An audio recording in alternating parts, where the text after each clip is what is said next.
Microsoft Excel में चौथी रो और पांचवी कॉलम के मिलाप वाले सेल का एड्रेस क्या है, ठीक है। यानी कि क्या कह रहा है माइक्रोसॉफ्ट एक्सेल में, यानी कि चौथी रो, ठीक है, और यानी कि पांचवी कॉलम, ठीक है, पांचवी कॉलम और चौथी रो, इसके मिलाप वाले को जो कहा जाता है दोस्तों, ठीक है, उसको जो कहा जाता है उसको यानी कि E4 कहा जाता है। क्या कहा जाता है? E4, ठीक है। ऑप्शन नंबर किस में दिया है? E4। ऑप्शन नंबर ए में दिया है। राइट आंसर की बात किया जाए ऑप्शन नंबर ए सही हो जाएगा, ठीक है। अब चलिए अगला प्रश्न दिया हुआ है। अगला प्रश्न है यानी कि माइक्रोसॉफ्ट एक्सेल सेल की सामग्री को एडिट करने के लिए डॉट यानी कि डैश फंक्शन का उपयोग करते हैं, ठीक है। तो दोस्तों उसको यानी कि एडिट करने के लिए किसका उपयोग किया जाता है, ठीक है। तो ऑप्शन ए में कह रहा है यानी कि F1 का, बी में कह रहा है यानी कि F2 का, सॉरी F11 का, सी में कह रहा है F5 का, डी में कह रहा है F2 का, ठीक है। तो दोस्तों यानी कि एडिट जो किया जाता है वो यानी कि फंक्शन F2 से करते हैं। ऑप्शन नंबर किस में दिया? F2। ऑप्शन नंबर डी में दिया। राइट आंसर यानी कि डी हो जाएगा। अब चलिए अगला प्रश्न दिया है निम्नलिखित माइक्रोसॉफ्ट एक्सेल फंक्शन का मान क्या होगा। देखिए दोस्तों ये क्वेश्चन दिया है बराबर में क्या है, यानी कि सम है, ठीक है। ये क्या दिया है? बराबर में यानी कि सम दिया हुआ है। और देखिए केवल यानी कि 1 और 2 है, कोई भी संख्या अगर रहता अगर बराबर करके यानी कि सम दिया है तो क्या करना है, जो संख्या उसको यानी कि आराम से जोड़ दीजिए, ठीक है। 2 और प्लस 1 को जोड़िएगा तो कितना होगा? 3। ऑप्शन नंबर किस में दिया है? 3, ठीक है। ऑप्शन नंबर किस में दिया है? 3। तो ऑप्शन नंबर सी में दिया है। राइट आंसर की बात किया जाए 3 हो जाएगा, ठीक है। जोड़ देना है और आंसर आ जाएगा। अब चलिए अगला प्रश्न पे चलते हैं। अगला प्रश्न यानी कि प्रत्येक माइक्रोसॉफ्ट एक्सेल फाइल को डैश कहा जाता है, ठीक है। तो दोस्तों यानी कि प्रत्येक माइक्रोसॉफ्ट एक्सेल का जो फाइल होता है, ठीक है, यानी कि एक्सेल का जो फाइल होता है उसको यानी कि वर्कबुक कहते हैं। क्या कहते हैं? वर्कबुक कहा जाता है, ठीक है। ऑप्शन नंबर किस में दिया है? वर्कबुक। तो ऑप्शन नंबर यानी कि सी में दिया है। राइट आंसर की बात किया जाए ऑप्शन नंबर सी हो जाएगा। अब चलिए अगला प्रश्न है यानी कि माइक्रोसॉफ्ट एक्सेल वर्कशीट की पहली कॉलम का लेवल क्या है। देखिए दोस्तों यानी कि एक्सेल का जो होता है यानी कि पहला लेवल जो होता है, ठीक है ना, पहला लेवल का हमसे पूछ रहा है तो उसका जो होता है दोस्तों यानी कि ए होता है, ठीक है। क्या होता है? ए होता है, ये पहला लेवल है। और ऑप्शन नंबर किस में दिया है? तो ऑप्शन नंबर डी में दिया है। राइट आंसर की बात किया जाए ऑप्शन नंबर डी हो जाएगा। चलिए अब अगला प्रश्न पे चलते हैं। अगला प्रश्न दिया हुआ है माइक्रोसॉफ्ट एक्सेल वर्कशीट के पहले सेल का पूर्ण एड्रेस क्या होता है।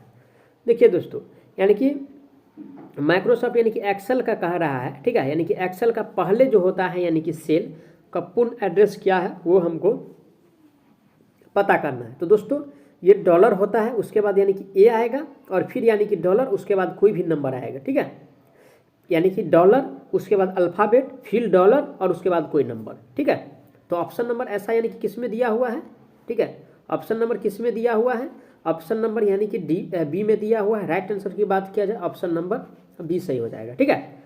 दोस्तों ऐसा क्वेश्चन बार बार पूछा जाता है तो आप लोग यानी कि जो यानी कि आप लोग वीडियो को अच्छा से देखिए, अच्छा से समझिए। कोई डाउट होता है तो कमेंट बॉक्स खुला है, कमेंट बॉक्स में जरूर कमेंट करें, ठीक है, डाउट होता है तो। अब चलिए अगला प्रश्न दिया है यानी कि निम्नलिखित में से कौन सा त्रुटि मान सही है, बल्कि यह एक विशेष मान है जिसे आप मैनुअल रूप से एक सेल में यानी कि दर्ज कर सकते हैं ताकि यह इंगित किया जा सके कि आपके पास अभी तक आवश्यक मान नहीं है। तो दोस्तों ऐसा जो त्रुटि आता है, ठीक है, HN/A में आता है, ठीक है, HNA। तो ऑप्शन नंबर किस में दिया है? ऑप्शन नंबर ए में दिया है। राइट आंसर की बात किया जाए ऑप्शन नंबर ए हो जाएगा। अब चलिए अगला प्रश्न पे चलते हैं। अगला प्रश्न निम्नलिखित माइक्रोसॉफ्ट एक्सेल सूत्र का मान क्या होगा। देखिए ये सूत्र दिया हुआ है और हमसे इसमें इसका मान पूछ रहा है। तो सबसे पहले क्या दिया है? 2 और प्लस में यानी कि 16 और भागा में यानी कि 2 और इसके पावर में 1 दिया है, ठीक है, और गुना में क्या है यानी कि 3 दिया है। अब चलिए 2 के पावर 1 बराबर कितना हो जाएगा? हाँ 2 के पावर 1 बराबर कितना हो जाएगा? तो 2 ही होगा, ठीक है। और 2 को 8 से अगर भाग देंगे तो 2 प्लस यानी कि 8 हो जाएगा और गुना में जो ये दिया है 3, ये 3 हो जाएगा। तो कितना हो जाएगा? 2 और प्लस में 8 3 कितना होता है? 24 और जोड़ने के बाद कितना होगा यानी कि 26। ऑप्शन नंबर किस में दिया है? 26। तो ऑप्शन नंबर ए में दिया है। राइट आंसर की बात किया जाए ऑप्शन नंबर ए हो जाएगा, ठीक है। दोस्तों ये क्वेश्चन सब बार बार पूछा जाता है, मैं बार बार आप लोगों को बता रहा हूँ कि प्लीज़ यार आप लोग अच्छा से समझे वीडियो को, ठीक है, क्वेश्चंस को अच्छा से समझे और वीडियो को शेयर करना भी मत भूलिएगा क्योंकि इससे बड़ा संख्या में हम एक्सेल का क्वेश्चंस लाएंगे अगर इस वीडियो में हमको सपोर्ट मिलता है तो, ठीक है। अब चलिए अगला प्रश्न दिया है यानी कि माइक्रोसॉफ्ट एक्सेल में निम्नलिखित में से कौन वैध सेल एड्रेस नहीं है। ठीक है, यानी कि नहीं वाला हमसे पूछ रहा है। वैध सेल यानी कि जो सेल का एड्रेस होता है वो कौन सा नहीं है। ठीक है, तो देखिए यानी कि ए में जो दिया है यानी कि डबल ए, ठीक, और दूसरा यानी कि 56 ये तो होता है, और बी में दिया है यानी कि AD 205 ये भी होता है। ठीक है, और सी में दिया है $8 ये भी होता है। लेकिन ये बी में जो दिया हुआ है दोस्तों ये यानी कि इस तरह का फंक्शन नहीं होता है। ठीक है, तो जेड जैसे दिया है यानी कि डॉलर, उसके बाद यानी कि अल्फ़ाबेट और फिर डॉलर और फिर यानी कि नंबर जो दिया है 250, ये ऐसा वैल्यू नहीं होता है।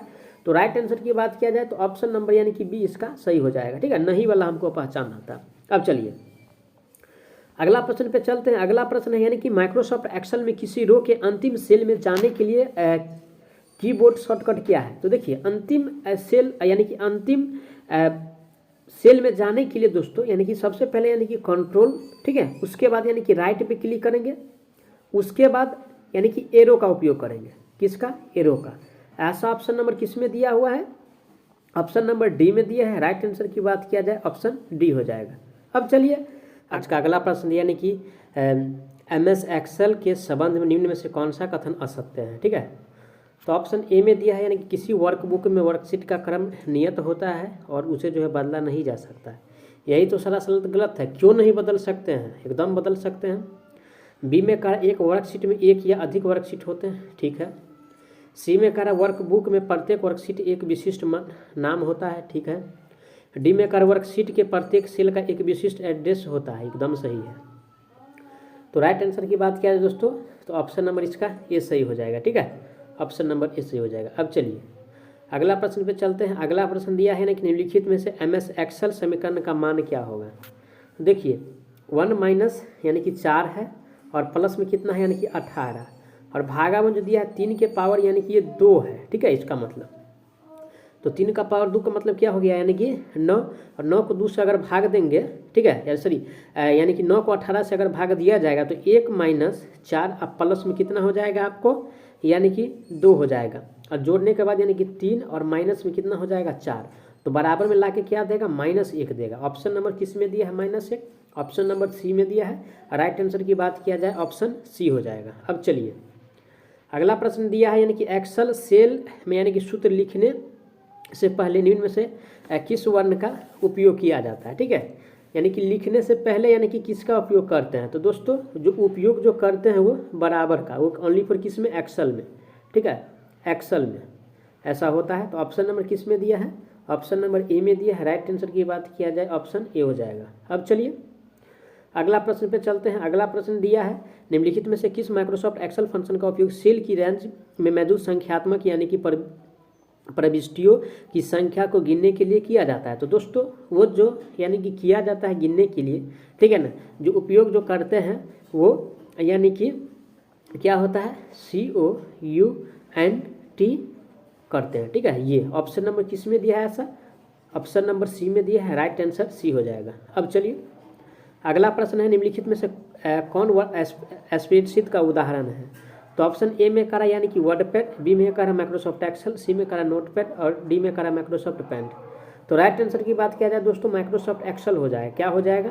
यानी कि एक्सेल हो जाएगा। ठीक है, ऑप्शन नंबर किस में दिया है यानी कि MS Excel, option number B में दिया है। राइट आंसर यानी कि बी हो जाएगा। अब चलिए अगला प्रश्न है यानी कि निम्नलिखित में से कौन स्प्रेडशीट का उदाहरण है। तो दोस्तों सभी क्वेश्चन है, इसको स्किप करके आगे बढ़ते हैं। नेक्स्ट क्वेश्चन से यानी कि एक सेल स्प्रेडशीट में लिखित में से कौन सी की का इस्तेमाल नॉन यानी कि कंजक्टिव सेल को यानी कि सिलेक्ट करने के लिए किया जाता है। तो दोस्तों यानी कि जो उपयोग जो करते हैं वो यानी कि क्या होता है यानी कि कंट्रोल होता है। ठीक है, कंट्रोल। ऑप्शन नंबर किस में दिया है? कंट्रोल। ऑप्शन नंबर बी में दिया है। राइट आंसर की बात किया जाए ऑप्शन बी हो जाएगा। अब चलिए अगला प्रश्न है यानी कि माइक्रोसॉफ्ट एक्सेल में निम्नलिखित में से कौन सा एक वैध फंक्शन है। तो दोस्तों वैध फंक्शन की अगर बात किया जाए, ठीक है, माइक्रोसॉफ्ट एक्सेल में वैध फंक्शन की अगर बात किया जाए तो यानी कि CE, ठीक है, ILING, ठीक है, ये क्या है? एक वैध फंक्शन है। इसके अलावा कोई भी वैध फंक्शन नहीं है। तो राइट आंसर की बात किया जाए ऑप्शन नंबर बी हो जाएगा। अब चलिए अगला प्रश्न पे चलते हैं। अगला प्रश्न निम्नलिखित एक्सेल सूत्र का मान क्या होगा, देखिए सबसे पहले क्या है 72 माइनस 4 भागा 4 और भागा 2। अब चलिए सर ये 8 है, 8 भागा 4, इसको अगर भाग देंगे तो कितना हो जाएगा, यानी कि 72 माइनस यानी कि कितना, यानी कि 2, और 2 को फिर 2 से अगर भाग देंगे तो कितना हो जाएगा 1। ठीक है, तो 1 होगा तो 72 अब माइनस में 1 कितना दे ला के देगा, बराबर में 71 देगा। ऑप्शन नंबर किस में दिया है 71, ऑप्शन नंबर सी में दिया है, राइट आंसर सी हो जाएगा। अब चलिए अगला प्रश्न, माइक्रोसॉफ्ट एक्सेल में यानी कि पूर्ण सेल संदर्भ बनाने के लिए निम्नलिखित में से किस वर्ण का उपयोग किया जाता है। तो दोस्तों यानी कि पूर्ण बनाने के लिए जो उपयोग करते हैं वो यानी कि डॉलर का उपयोग किया जाता है। किसका, डॉलर का। ऑप्शन नंबर किस में दिया है डॉलर, ऑप्शन नंबर यानी कि बी में दिया है, राइट आंसर यानी कि इसका बी सही हो जाएगा। मैं आशा करता हूँ आप लोग अच्छा से समझे होंगे।